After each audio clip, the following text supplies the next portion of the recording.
మన దమ్ బిర్యానీ అయితే రెడీ అయింది, టేస్ట్ చేద్దాం. ఓకేనా? చాలా రోజుల తర్వాత నేనైతే వీడియో అయితే తీస్తున్నాను, షార్ట్ వీడియో.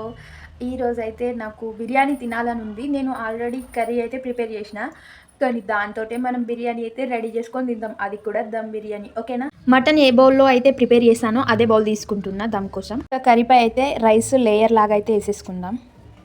ఇదైతే మామూలు రైస్ అండి, బాస్మతి రైస్ అయితే కాదు, ఇంకా ఇన్స్టెంట్గా చేసేసి. చాలా మందికి ఈ ప్రాసెస్ తెలుసుండదు, ఇంకా మీ అందరి కోసం తెలియాలి కాబట్టి షార్ట్లు అయితే అప్లోడ్ చేస్తున్నా. ఇప్పుడు పైనుంచి కొంచెం గరం మసాలా పౌడర్ వేసుకుందాం. రైస్లో ఏ స్పైసెస్ వేయలేం కాబట్టి ఇవి వేసుకుంటున్నాం. ఇప్పుడు ధనియా పౌడర్ కొంచెం, లైట్గా ఫుడ్ కలర్, కొన్ని ఫ్రైడ్ ఆనియన్స్. ఇప్పుడు మూత పెట్టేసి గట్టిగా దమ్ ఇచ్చామంటే మన దమ్ బిర్యానీ రెడీ. గ్యాస్ పైన బౌల్ పెట్టుకుని ఒక వెయిట్ అయితే పెట్టుకున్నా అండి. ఇంకా 2 మినిట్స్ హై ఫ్లేమ్, 3 మినిట్స్ లో ఫ్లేమ్, 5 మినిట్స్లో కథ మన దమ్ బిర్యానీ. 5 మినిట్స్ అయితే అయిపోయింది, బిర్యానీ రెడీ అయింది, చూద్దాం. మన కీమా బిర్యానీ అయితే రెడీ అయిపోయిందండి.